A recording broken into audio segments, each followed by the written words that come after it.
오늘 시편 119편 97편부터 104절 말씀 13번째입니다. 드라마로 하면은 제13화라고 했죠. 지혜롭게 하는 말씀이라는 내용이 담겨 있습니다. 시편 기록자는 항상 영원하신 말씀으로 통치하시는 하나님이다 라고 고백했습니다. 그 하나님의 법이 자기에게 어떻게 작용했는지 역사하셨는지 고백하면서 주님의 법을 영원히 마음속에 간직하겠다 이렇게 다짐했습니다. 그런 법을 따랐기 때문에 자신을 구원해달라고 했습니다. 주님의 말씀의 권위를 인정하고 순종하는 자만이 하나님의 소유라고 했습니다. 이건 지난주 이야기입니다. 그러면 오늘 말씀은 그러한 하나님의 말씀이 바로 지혜의 근원이라는 것입니다. 시편 기록자는 자신이 하나님 말씀을 통해 지혜롭게 되었다는 것입니다. 자신은 맛보아서 아는데 그 맛이 얼마나 달콤한지 모른다는 겁니다. 97절에 시편 기록자는 율법을 얼마나 사랑했는지 말하고 있습니다. 얼마나 사랑했는지 하루 종일 중얼중얼 했다는 것입니다. 또 이 부분을 마무리하는 104절은 주님의 말씀이 얼마나 달콤한지 모른다. 정말 사랑스럽고 달콤하다는 것입니다. 오늘날도 사랑하는 사람을 뭐라고 불러요? 집에서 허니 그러죠? 그거 똑같은 말입니다. 정말로 달콤하다. 주님의 말씀이 달콤하고 사랑스럽다는 것입니다. 그래서 사랑한다는 말과 달콤하다는 말 사이에 끼어 있는 말은 주님의 법을 날마다 묵상하고 지킴으로써 지혜롭게 되었다는 것입니다. 그것이 사랑스럽고 그것이 달콤하다는 겁니다. 그래서 너무나 달콤하고 사랑하는 말씀을 바로 사람을 지혜롭게 한다는 것입니다. 그래서 오늘 말씀을 통해서 우리는 어떻게 지혜롭게 할 수 있고, 그래서 어떻게 우리가 말씀을 정말로 하루 종일 사랑한다고 하고, 그리고 정말로 꿀보다 더 달달하고 고백할 수 있는지 한번 생각해 보는 시간을 갖도록 하겠습니다.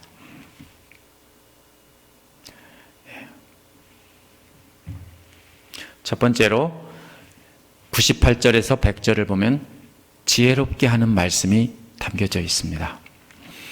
이란 말이 98절에서 100절은 다 똑같이 되어 있어요. 원어를 보면요. 보다 더 이렇게 되어 있습니다. 셋 다 똑같이, 그리고 그 뒤에는 왜냐하면 이렇게 되어 있어요. 무엇보다 더 왜냐하면 이렇게 되어 있습니다.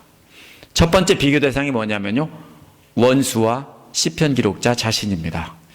주님의 계명이 시편 기록자를 원수보다 더 지혜롭게 만든다는 겁니다. 전쟁터에서 원수보다 더 지혜로우면 어떻게 되는 거예요? 이기는 거예요. 그죠? 상대방 수를 모르면 당하는 거예요. 바로 그거예요. 하나님이 나와 대적하고 원수가 대적하고 있을 때 내가 원수보다 더 지혜롭게 되는데, 그게 바로 뭐 때문에요? 주님의 계명 때문이라고요. 계명이 뭐라고 했냐면요, 명령을 내릴 권위라고 했습니다.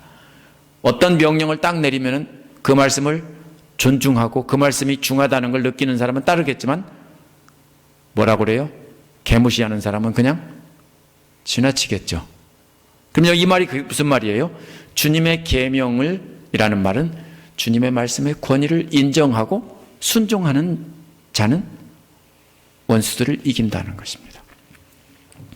원수보다 더 지혜롭게 해서 원수를 이긴다는 겁니다. 이것이 98절입니다.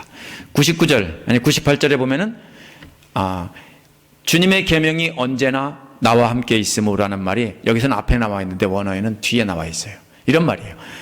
왜냐하면 주님의 계명이 너 언제나 나와 함께 있기 때문이다.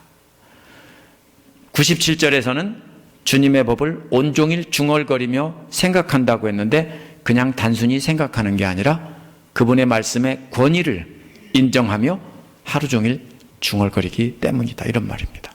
하나님 말씀의 권위를 인정하고 하나님이 이렇게 하라면 그걸 계속 중얼거리면서 이 말씀대로 지켜야지, 이렇게 생각한다는 겁니다. 하나님의 권위가 항상 자신과 함께하고 있기 때문에 원수보다 더 지혜롭게 된다는 겁니다. 우리가 지혜롭게 되는 길이 뭐예요? 그러면요, 종일 하나님의 말씀을 생각하되, 어떻게 생각하는 겁니까? 그냥 외우려고 생각하는 게 아니라 그 말씀의 권위를 인정하고 순종하는 마음으로 그것을 생각하면 우리가 원수를 이기는 지혜를 갖게 된다는 거예요. 왜 그렇습니까? 언제나 하나님 명령을 마음속에 새기고 순종하려고 하는 사람은 뭐에 따라 움직입니까? 하나님의 명령에 따라 움직이기 때문에, 하나님의 명령에 따라만 움직이면 반드시 어떻게 해요? 이긴다는 거예요. 그래서 하나님은 모든 것을 아시는 전지하신 분이에요. 모든 것을 다 아시는 분이기 때문에 모든 것이 모든 수를 다 읽어요. 그래서 원수가 어떻게 나올지 다 알고 우리에게 명령을 하시는데, 그 명령을 늘 간직하고 있다가 그대로 순종하면 원수를 이긴다는 거예요. 그게 바로 원수보다 지혜롭게 되는 겁니다. 99절도 역시 98절과 마찬가지로 보다 더라고 되어 있습니다. 여기서는 원수보다 더 지혜롭게 라고 98절에서 말했는데, 이번에 비교 대상은 모든 스승입니다. 모든 스승보다 더 지혜롭다라는 것입니다. 여기서 지혜롭다는 말은 앞의 말과 좀 다른 말이에요. 집중해서 바라보고 이해한다는 뜻이에요. 여러분, 지금 만약에 글씨가 하나도 없이 악보만 복잡하게 스코어를 딱, 오케스트라 스코어를 딱 주면 이해하세요? 검은 건 종이고 흰 건 종이고 검은 건 악보다 그러면은 그건 뭐예요? 지혜가 없는 거예요. 근데 제게 주면은 저는 눈으로 읽으면서 머릿속으로 음을 떠올릴 수 있어요. 거짓말이라고 해서 진짜예요. 그러면은 뭐예요? 뭐가 지혜로운 거예요? 눈으로 보고 머릿속으로 그걸 깨달아서 알 수 있으면 그게 지혜롭다는 거예요. 근데 여기서 뭐예요? 제가 그냥 알아요? 아니요. 저도 음을 따져보고 첫음이 뭐구나 따져보면서 눈으로 악보를 읽어나가다 보면 제 머릿속으로 소리를 내면서 알 수 있어요. 잘 안 보면 못해요. 여러분이 잘하는 어떤 것을 들여다보기만 해도 이거는 이거구나. 그렇죠? 요리 잘하시는 분은 어떻게 알아요? 레시피 안 해도 안 줘도 음식 딱 눈으로 보고 맛 딱 보면 여기다가 뭐 넣고 젓갈 넣고 뭐 이렇게 다 알죠? 그죠? 바로 그런 말이에요. 자세히 보고 어떻게 한다고요? 깨달아 한다고요. 그럼 여기서 어떤 스승들보다 지혜롭다는 것은 바로 주의 깊게 바라보고 그리고 이해한다는 거예요. 스승이 뭐냐면요, 공부를 많이 해서 어떤 학문에 대한 깊은 이해를 갖고 있는 사람들입니다. 그런데 그런 사람들보다 더 지혜롭다. 지혜롭다는 말이 뭐라겠어요? 자세히 보고 깨달아 안다는 거예요. 하나님 말씀을 자세히 보면 아하 하고 깨달을 수 있는 지혜를 주신다고요. 그 이유는 뭐예요? 그 이유가 그 다음에 나와요. 주님의 증거들을 중얼거리고 있기 때문입니다. 주님의 증거가 뭡니까? 하나님의 말씀에 담긴 높은 수준의 이야기와 또 분명한 경고들을 말합니다. 하나님 말씀에서 요구하는 높은 수준의 명령들과 분명한 경고. 명령은 뭐예요? 명령은 아주 성경에 보면 원수를 사랑하라. 그럼 명령이에요. 높은 수준의 경고는 뭐예요? 다른 여자를 보고 음욕을 품기만 해도 간음한 거다. 이건 경고예요. 그렇죠? 바로 그런 말이에요. 성경에 나타난 그런 말들을 다 어떻게 한다고요? 계속 중얼거리면서 주의 깊게 생각한다고요. 그걸 읽고 뭘 알아요? 하나님이 어떻게 심판하실지를 아는 거예요. 무식한 사람들은 그걸 읽고도 뭔 소리인지 몰라요. 그런데 지혜로운 사람들은 알아요. 그래서 모든 스승들보다 더 지혜롭게 된다는 것입니다. 우리가 지혜롭게 되는 길이 바로 여기에 있습니다. 세상에서 아무리 공부 많이 하고 박사학위가 몇 개씩 있는 사람도 결코 알 수 없는 것이 바로 하나님 말씀입니다. 하나님 말씀은 공부 많이 했다고 하버드, 프린스턴, 예일 나왔다고 잘하는 거 아니에요. 이거는 누구만이 합니까? 하나님 말씀에 담긴 높은 수준의 명령들과 분명한 경고를 늘 되새기면서 말씀을 보고 관찰해서 깨달아 아는 사람이 바로 세상 어떤 지혜로운 사람보다 더 지혜로운 사람이다. 이렇게라는 말입니다. 100절에서도 역시 또 보다 더라는 말이 또 나옵니다. 근데 이번에는 이상해요. 노인들이라고 돼 있어요. 노인들이 지혜로워요? 아니잖아요. 뭐 몇 살 넘으면 뭡니까? 뭐 지식이 평준화된다고 그러잖아요. 그죠?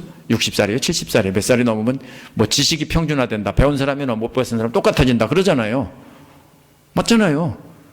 박사학위가 100개 있으면 뭐예요? 노인 돼서 치매가 걸리면 어때요? 지혜로워요? 여기서 왜 그렇게 말해요? 이 노인이라는 말이 무슨 말이냐면요, 이스라엘 백성 중에서 나이가 많고 경험이 많은 어른인데요, 성문 앞에 앉아서 재판하는 사람인데 보통 성경에 보면 장로라고 되어 있어요. 이 말이 영어로 엘더라는 말인데요, 엘더라는 말은요 올드라는 말이에요. 그죠? 늙은 사람이란 뜻이에요. 말 그 자체는 올드 하는 것처럼 엘더도 그런 말이에요. 이 사람이 뭐 하는 사람이냐면요, 나이가 많고 경험이 많은 사람이 성문 앞에 앉아서 사람들의 이야기를 들어주고 재판을 해요. 근데 이들은 지식이 있는 게 아니라 경험이 많아요. 그래서 뭐를 합니까? 슬기롭다라고 했는데, 슬기롭다는 말은 모든 감각을 통해서 판단하고 올바른 판단을 내린다는 거예요. 여러분 아세요? 저 사람이 웃으면서 씩 웃으면서 나한테 사랑한다고 말하는데 아는 사람들은 그 말이 거짓말이라는 것을 경험이 많은 사람은 얼굴 근육을 통해서 알 수 있대요. 가짜로 웃는 거하고 진짜로 웃는 것을 얼굴 근육을 통해서 알 수 있대요. 아세요? 그럼 노인들은 뭐를 알아요? 몸짓, 동작, 거짓말할 때 거짓말하는 태도, 이런 것을 딱 보고서 뭐예요? 옛날에 무슨 거짓말 탐지기가 있었어요? 없었어요. 없었는데 노인들은 그거를 알아요. 왜? 자기도 거짓말 해봤고 다 경험해봤기 때문에. 그래서 이 사람들은 오감을 통해서 안색과 목소리, 또 몸짓, 이런 걸 통해서 안다고요. 그리고 그 다음에 재판을 할 때 뭡니까? 올바른 판단을 내린다고요. 그러나 시편 기록자는 그렇게 지혜 있는, 지식이 있다는 뜻이 아니에요. 지혜로운 노인들보다, 지혜로운 재판하는 노인들보다 더 잘 올바르게 분간할 수 있다. 뭘 통해서? 오감을 통해서. 영적인 일도 뭡니까? 사람들이 말하는 것과 행동하는 것과 모든 것을 다 뭡니까? 분간할 수 있다고요. 할 수 있죠? 어떤 사람이 진짜로 거룩한지 아니면 거짓으로 거룩한지 뭡니까? 하나님 말씀을 깊이 깨닫고들 하는 사람은 알 수 있어요. 그렇다고 너는 지혜롭고 너는 거룩하고 너는 안 거룩하고 그렇게 하면 안 돼요. 속으로만 생각하고 절대 말은 하지 마세요. 그러나 알 수 있어요. 무엇이 그렇게 해준다고요? 하나님 말씀이 그렇게 지혜롭게 한다고요. 보다 더는 세 가지는 서로 다른 얘기를 하고 있는 거예요. 한국말로 그냥 지혜롭다가 아니에요. 첫 번째가 뭐라고 했어요? 원수를 이기는 지혜라고 했어요. 그죠? 상대방 수를 아는 건데 내가 아는 게 아니라 하나님 말씀을 순종하고 그 명령에 따르면은 우리가 저절로 이기게 되는 거예요. 두 번째는 누구보다요? 스승들보다 더 지혜가 많다고 했는데 어떻게 돼요? 이거는 하나님께서 그렇게 깨닫게. 세 번째는 뭐예요? 그런 지혜가 아니라, 지식에 있어서 지혜가 아니라 이것은 경험에서 나오는 오감을 통해서. 오감이 뭐예요? 맛보고 소리 듣고 눈으로 보고 만져보고 이런 게 오감이에요. 그거를 통해서 하나님의 말씀을 깨닫는 걸 말해요. 이것은 노인들보다, 재판하는 노인보다 내가 더 낫다, 이렇게 말하고 있는 겁니다. 그 이유가 뭡니까?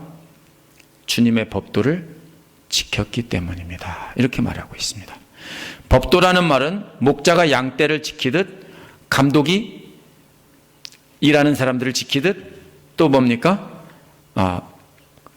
그래요. 집사님도 가게에서 일하시다 보면은 누가 도둑질해 가나 이런 거 감독하시죠? 그런 거 보는 거예요. 뭘 그렇게 본다고요? 하나님 말씀을 꼼꼼하게 살펴서 혹시 누가 도둑질해 가는 거 없나? 도둑질해 가요. 하나님이 어떤 말씀 되게 딱 주시려고 하는데 순간 한눈 팔면은 그 말씀이 내 마음에 안 들어오면은 도둑질해 간 거예요. 설교 듣고도 잠시 딴 생각하면 중요한 얘기가 놓쳐버려요. 도둑질해. 그런 게 뭐예요? 꼼꼼하게 잘 하나라도 도둑질해 가나 따져보는 태도로 보는 것이 바로 여기서 말하는 그 주님의 법도라는 말이에요.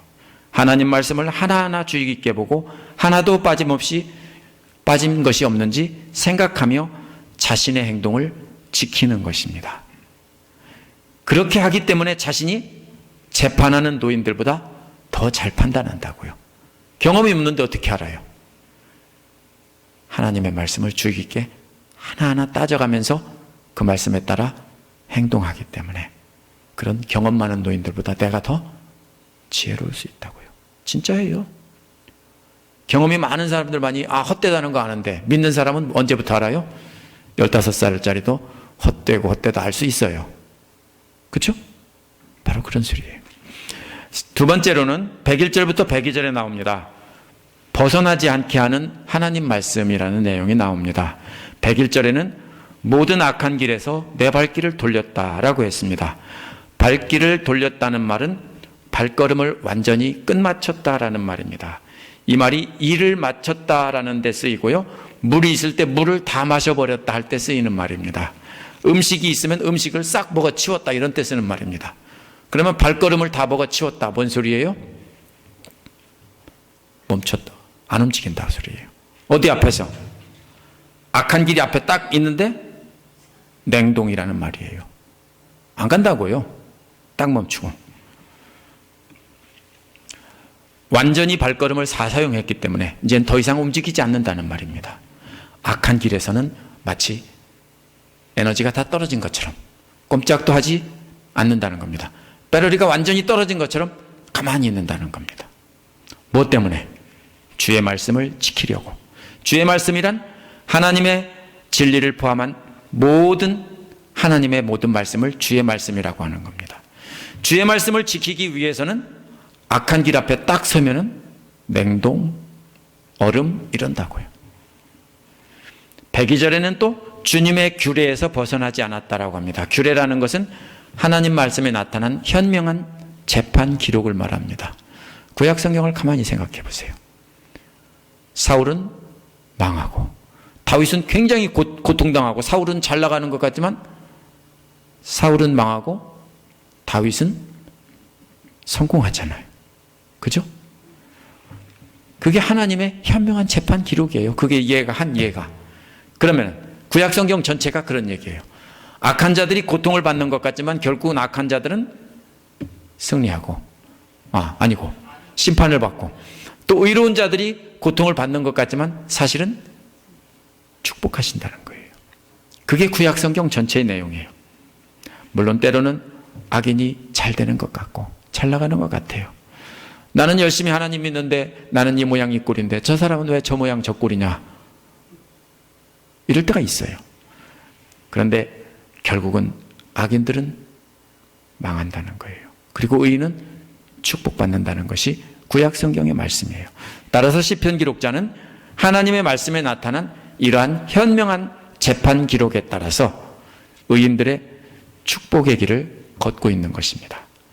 그렇기 때문에 자기가 고난의 길인 줄도 알면서도 의로운 길을 가고 편안한 길인 것처럼 보이지만 그 앞에서는 냉동하고 안 간다는 겁니다.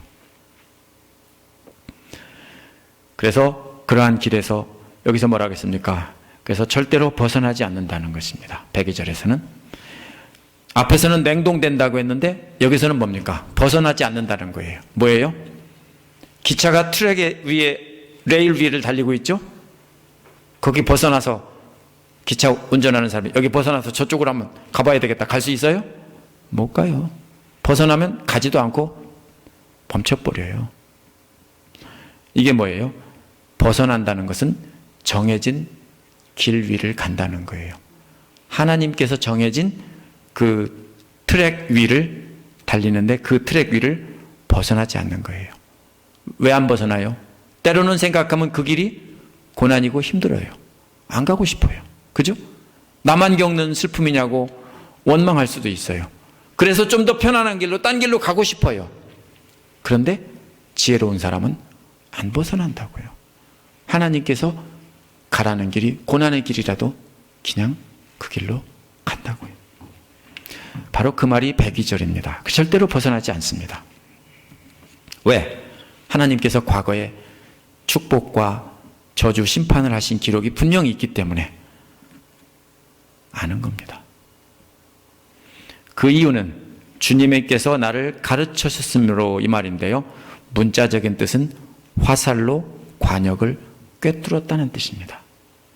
주의 말씀이 시편 기록자의 심장을 관통했다라는 뜻입니다. 가르쳤다는 말이. 이게 뭔 말이에요? 그러면 시편 기록자의 심장은 죽었고 주님의 화살만이 남았다라는 거예요. 검이 뭘로 보통 비유가 돼요?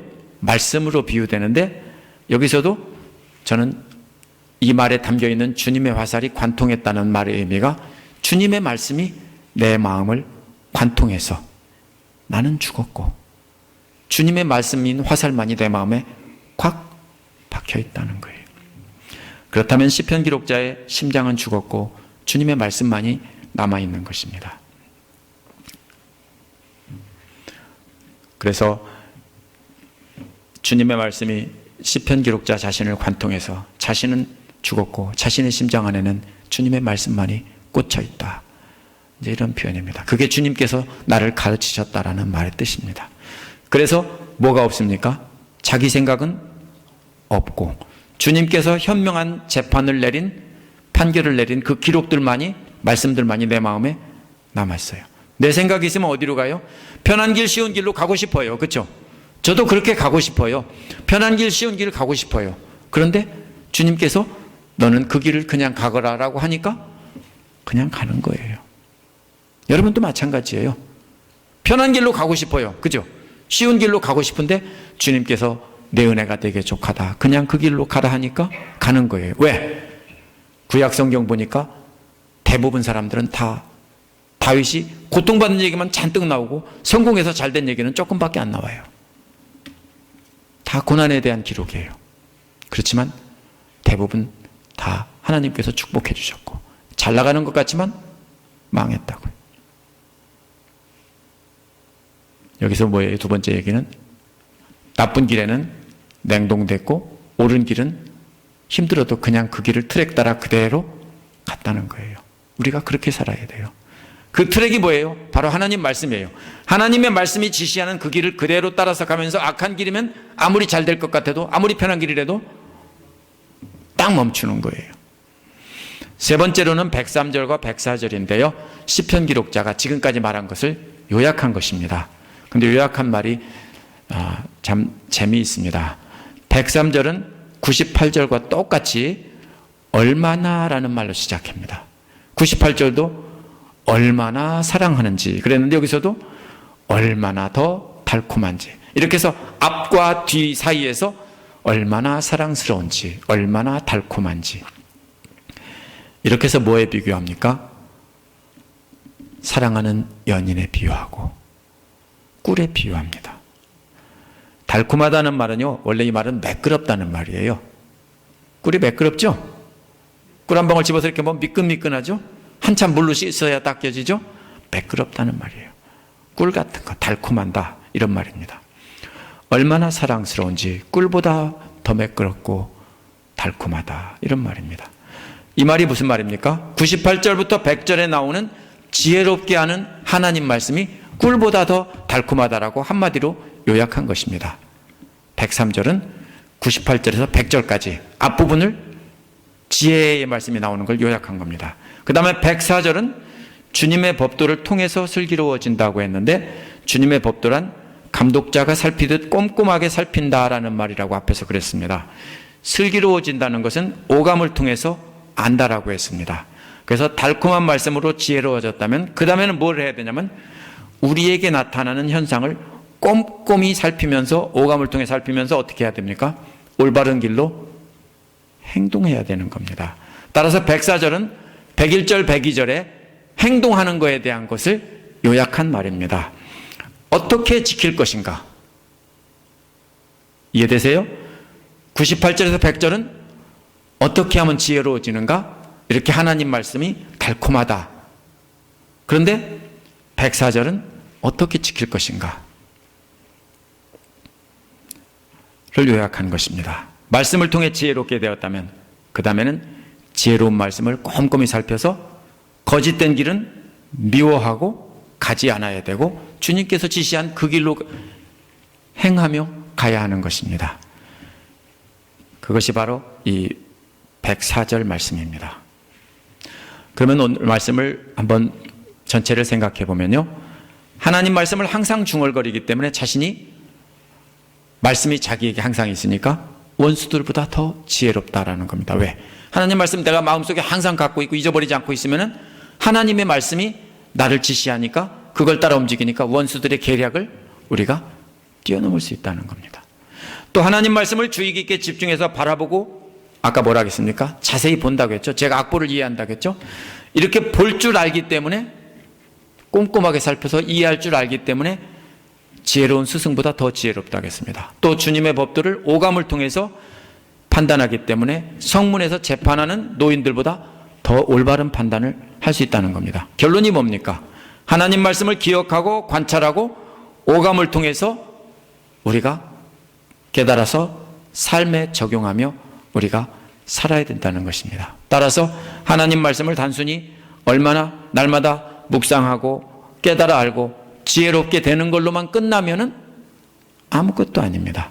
하나님 말씀에 비추어 보고 악한 길에서는 딱 멈추고 올바른 길은 힘들어도 그냥 그 길을 지키며 가야 하는 겁니다. 한 길을 가야 하는 겁니다. 그래서 늘 하나님께서 심판하신 재판 기록에 따라서 의인의 길을 걷는 것이 필요하다는 겁니다. 깨달았다면 자기의 생각 버리고 하나님 말씀에 따라서 하나님 말씀이 인도하시는 길을 그냥 가야 된다는 겁니다.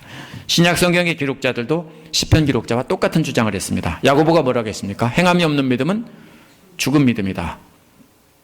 근데 오늘날 많은 성도들이 알고는 있는데 뭡니까? 행하지는 않아요.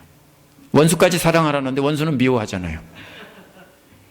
저 니은 내가 가만히 안 둔다 이렇게 하잖아요. 우리가 머리로만 알고 안 한다고요. 바울도 뭐라고 했어요? 로마서에서 믿음을 강조했지만 로마서에도 똑같아요. 유대교의 율법이 아닌 그리스도를 믿는 믿음을 강조한 것뿐입니다. 그런데 뭐라고 했습니까? 처음에는 믿음의 형제들을 사랑하고, 그 다음에는 믿지 않는 유대인 형제들을 사랑하고, 그 다음에 이방인 원수까지 사랑해라 해서 13장 저기 가면은 중간쯤 가면 뭡니까? 사랑은 율법의 완성이다. 이게 로마서 얘기 다 한 거예요. 뭐예요? 예수 그리스도의 말씀을 우리가 알고 있다면 그 다음엔 뭐 하라고요? 원수까지 사랑하라고요. 먼저 하나님 말씀을 사랑하는 것이 필요합니다. 사랑한다면 함께 있고 싶죠. 제가 좋아요. 왜냐면 어제 저녁에 제가 돌아올 때 제 아내도 왔거든요. 저도 이제 제 아내가 있어요. 없었잖아요. 한 달 동안 없었는데 지금 있어요. 그럼 뭐예요? 함께 있고 싶어요. 이렇게 만져보고 싶고 가까이 있고 싶고 그래요. 지금도 닭살 커플이라고 해도 좋습니다. 네, 그런데 이게 뭐예요? 사랑하니까 함께 있고 싶고 가까이 있고 싶고 영화도 같이 보고 싶고 밥도 함께 먹고 싶고 잠도 함께 자고 함께 눈 뜨고, 이게 뭐예요? 그게 사랑하는 거예요. 이해가 되세요? 그럼 하나님 말씀이 왜 그렇게 사랑스럽다겠어요? 잠자고 함께 먹고 함께 일어나고 이렇게 항상 함께 있기 때문에 하나님 말씀이 그렇게 사랑스럽다라고 한 거예요. 그런데 사랑한다면 연인끼리 달콤한 입맞춤을 하듯 맛을 느껴야 돼요. 그렇죠? 그래서 달콤하다고 했어요. 이해가 되세요? 하나님 말씀을 그냥 좋다가 아니라 사랑스럽다가 아니라 맛을 봐야 돼요. 깊은 맛을 보고, 사랑하면 뭐예요? 뽀뽀하잖아요. 그죠? 그래서 뽀뽀해서 맛을 봐야 돼요. 고춧가루 맛인가 무슨 맛인가 이 맛을 보는 게 아니고 달콤한 맛을 봐야 돼요. 하나님 말씀도 마찬가지예요. 표면적으로만 우리가 알아서는 안 돼요. 말씀을 맛을 보아서 맛을 아는 샘표 간장 그러잖아요. 우리가 입맞춤을 하듯이 하나님 말씀의 달콤한 맛을 느낄 수 있어야 돼요. 이게 시편 기록자가 한 얘기예요. 그 다음에는 뭐예요? 말씀이 인도하는 길로만 가야 하고 악한 길로는 가지 말라고 했습니다. 구약 성경에서 하나님을 사랑하고 그 길을 따라 행하는 것을 뭐라고 했어요? 대부분 연인에 비유했어요. 그래서 호세아에게 음란한 여인 고멜을 취해서 아내로 삼으라는 것도 그 비유예요. 그래서 반대로 우상 숭배하는 것은 뭐라고 그랬어요? 간음하는 것에 비유했어요. 구약 성경에서. 따라서 하나님을 사랑하고 그 말씀의 달콤한 맛을, 깊은 맛을 느꼈다면 말씀해 주는 지혜를 따라 악한 길을 가지 말아야 됩니다. 올바른 길로만 가야 합니다. 그래서 아무리 세상에서 주는 지혜, 세상 것이 좋아 보여도 그것을 좋아하고 사랑한다면 뭐예요? 바람난 여자하고 똑같은 거예요. 그래서 우리가 말씀을 알고만 있고 사랑스럽고 달콤하다 그러고 끝나면 안 돼요. 그러면은 삶으로 행하는 것이 없다면 그건 진정한 하나님의 지혜가 아닙니다. 우리가 하나님의 지혜란 하나님의 말씀을 따라서 행하는 겁니다. 사랑하는 사람이 원하는 것을 해주는 겁니다. 기도하겠습니다.